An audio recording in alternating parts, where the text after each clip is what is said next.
ఏకంగా వెండితెరకు దూరంగా ఉన్న స్టార్ హీరోయిన్ సమంత పూర్తి యాక్షన్ అవతార్తో గ్రాండ్ రీ ఎంట్రీ ఇచ్చేందుకు సిద్ధమయ్యారు. ఆమె ప్రధాన పాత్రలో నటిస్తున్న తాజా చిత్రం మా ఇంటి బంగారం టీజర్ ను చిత్ర యూనిట్ విడుదల చేసింది. టీటీడీలో చాలా కాలంగా పెండింగ్ లో ఉన్న ఉద్యోగాల భర్తీకి మార్గం సుగమమైంది. ఉద్యోగ నియామకాలు, సర్వీస్ నిబంధనల సవరణలు, పదోన్నతులపై పాలక మండలి కీలక నిర్ణయం తీసుకుంది. కేరళలో రోడ్డు ప్రమాదంలో చనిపోయిన ఓ బిచ్చగాడి బ్యాగ్ లో ఉన్న నగదును చూసి పోలీసులు షాక్ అయ్యారు. బిచ్చగాడి బ్యాగ్ లో 4.50 లక్షల నగదు ఉన్నట్లు పోలీసులు గుర్తించారు. శిశువుల విక్రయం కేసులో కొత్త కోణం బయటపడింది. ఈ కేసులో ప్రధాన నిందితురాలు బలగం సరోజిని వెనుక మరో కోణం ఏమైనా ఉందని పోలీసులు అనుమానిస్తున్నారు. తిరుమల శ్రీవారి మెట్ల మార్గంలో చిరుత సంచారం మరోసారి కలకలం రేపింది. మెట్ల మార్గం వద్ద చిరుత సంచరిస్తున్నట్లు భక్తులు గుర్తించారు.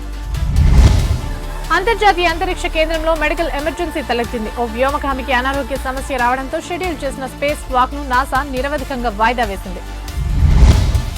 కౌలాలంపూర్ వేదికగా జరుగుతున్న మలేషియా ఓపెన్ ప్రపంచ టూర్ సూపర్ 1000 బ్యాడ్మింటన్ టోర్నమెంట్ లో పీవీ సింధు సెమీఫైనల్స్ కు చేరుకుంది. ఆమె ప్రత్యర్థి గాయం వల్ల క్వార్టర్ ఫైనల్ నుంచి వైదొలిగింది.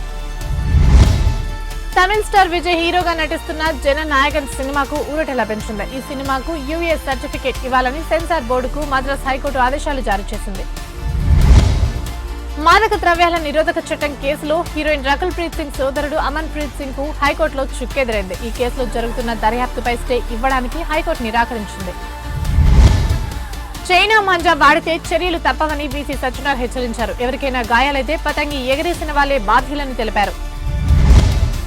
కార్పొరేట్ విద్యా సంస్థలకు ప్రభుత్వం పలు గైడ్ లైన్స్ విడుదల చేసింది. టార్గెట్ పేరుతో పిల్లలను చులకన చేసిన టాపర్స్ బ్యాచ్, డల్ బ్యాచ్ అంటూ విద్యార్థుల మధ్య అంతరాలను సృష్టించొద్దని వివరించింది.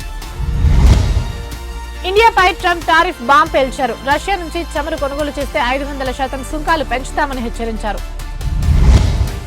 అమెరికా ప్రజల ఆరోగ్యాన్ని దృష్టిలో ఉంచుకుని ట్రంప్ ప్రభుత్వం నూతన ఆహార మార్గదర్శకాలను విడుదల చేసింది. సంపూర్ణ, సహజ సిద్ధమైన ఆహారానికి పెద్దపీట వేయాలని, అత్యధికంగా ప్రాసెస్ చేసిన ఉత్పత్తులను గణనీయంగా తగ్గించాలని ఈ గైడ్లైన్స్ లో స్పష్టం చేసింది.